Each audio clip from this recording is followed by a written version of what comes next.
이재명 대통령이 이제 말씀을 하셨지만 미국 당연히 한미동맹이 기초다. 그러나 중국과 러시아도 중요하다. 이런 표현을 했거든요. 그런 것들 사이에서 균형점을 과연 어떻게 찾을 수 있을까? 안미경중 이런 시대는 이제 아닌 것 같아요. 그렇죠. 다만 안전은 우리가 북한 때문에 미국에 가까이 갈 수밖에 없는 거고, 경제는 세계화. 그래서 뭐 안미 경세 이런 표현을 쓰잖아요. 경제는 세계화하는 거다.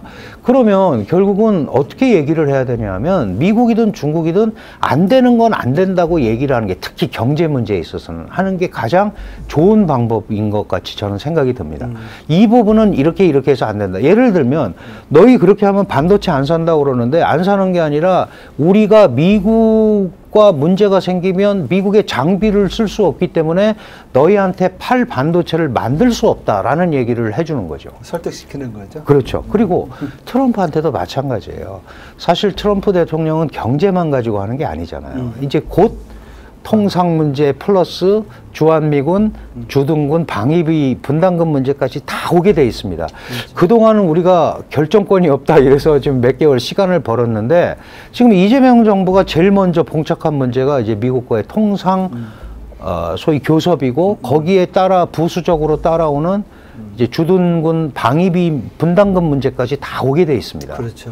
그 다음에 관세를 어떻게 낮출 거냐. 사실 트럼프가 반칙하고 있는 거죠. 한미는 FTA 체결 국가예요. FTA는 관세를 상호 협의하에 제로화하려고 만든 건데, 멕시코나 캐나다도 마찬가지죠. 그러니까요. 그런 식으로 하면 반칙을 하면 사실 그렇죠. 안 되는 건데, 지금 그런 게 지금 이재명 정부한테 맞닥뜨린 가장 큰 문제고, 그것들이 중국한테 보여주고 국민들한테 보여주는 아주 핵심 포인트거든요.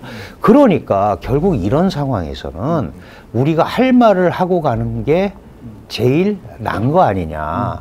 물론 거기에서는 미국의 심기를 거슬릴 수도 있고 또 중국의 심기를 거슬릴 수도 있어요. 그러나 그런 부분들을 충분히 얘기를 해야 되고, 특히 미국에게는 아시다시피 한국이 있음으로 해서 북한도 견제하고, 당신들 말대로 중국도 견제하고, 중러에 러시아도 견제권에 들어가는데 우리 같은 중요한 전략적 위치를 가지고 있는 데가 어딨냐. 그리고 미국 말 듣고 반도체, 배터리, 자동차 공장 옮기지 않냐. 얼마나 많은 수요를 창출하냐. 조선업 협력 준비도 다 돼 있고, 알래스카 우리 다 한다. 이런 걸 가지고 그 설득을 하는 방법이 지금으로서는 가장 좋은 방법이 아닌가.